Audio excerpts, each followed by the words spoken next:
m'appelle Oustaz Saleh Soulou, natif des années 1950, donc à peu près j'ai 72 ans, ancien élève de l'université de Nice en France, bibliothécaire de 64 à 2006 durant 42 ans, et actuellement je suis résident de mon quartier natif Agatchawai, centre-est d'Abéché. C'était depuis ma naissance. J'avais hérité de la maison maternelle et je suis dedans encore.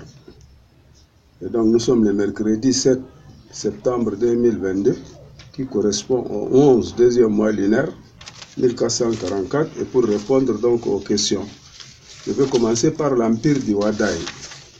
Vous savez, un empire c'est très grand, tandis qu'un royaume c'est petit, c'est l'enfance. L'enfance d'un pays quelconque dans l'histoire c'est le royaume ou un état quelconque.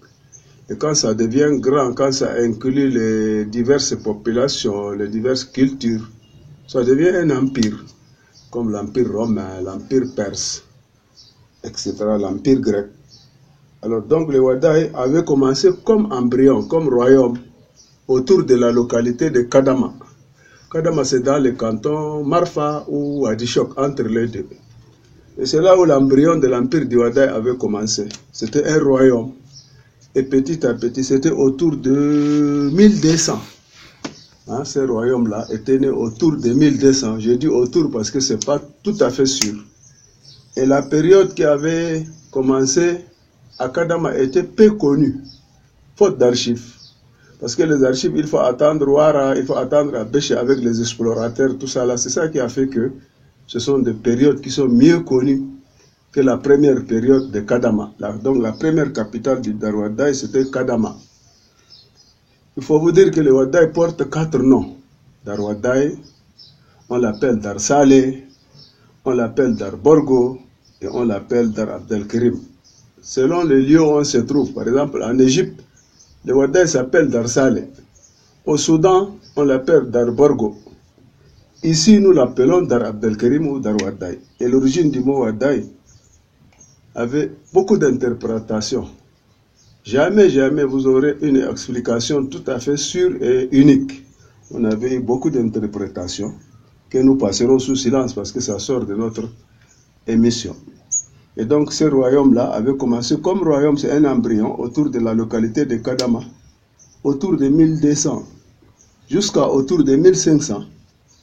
Après cette dernière date, c'est fait la dynastie Tunjur qui est venue prendre le pouvoir, pas de façon brutale, pas de façon dictatoriale, non, c'était tout à fait pacifique, qu'un jour nous allons raconter, et c'est ainsi que ce Tunjur-là, venu d'Arabie, via la Syrie, via l'Égypte, voilà, via la Tunisie, via le Darfour, et Ahmad était le premier sultan Tunjur du Wadaï.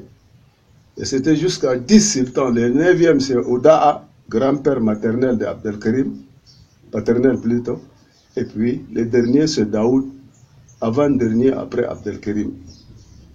Alors cette période-là couvrait environ la période de entre environ 1500 jusqu'à 1635.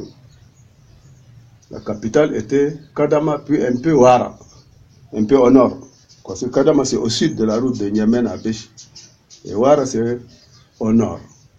Et donc on était arrivé à Ouara avec le dernier sultan Tunjur Daoud, qui était aussi le beau-père d'Abdelkerim, qui a remplacé ce beau-père-là pour fonder la dynastie Abbasside en 1635 exactement, parce que cette fois-ci les dates sont sûres.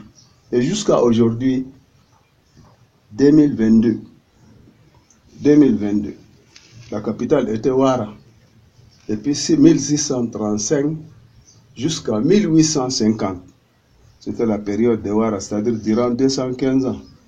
Avec 25 souverains, avec les 2 derniers qui sont déjà détrônés là. Mohamed Ourada II qui vient d'être détrôné, et puis le deuxième qui l'a remplacé, Chérif qui est aussi suspendu.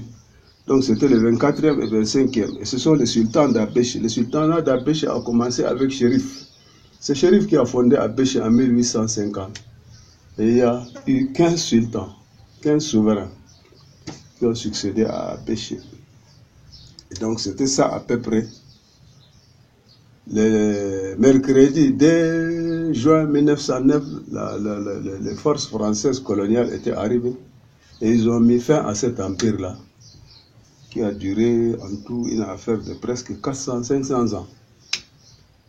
Et ils l'ont intégré dans la nouvelle entité qui s'appelle le Tchad. Et c'est l'est du Tchad, le centre-est du Tchad. En fait, l'empire du Ouaddaï couvrait tout l'est du Tchad avant l'arrivée de la conquête française. Et maintenant, c'est une région, centre-est, parmi les 23 régions du Tchad.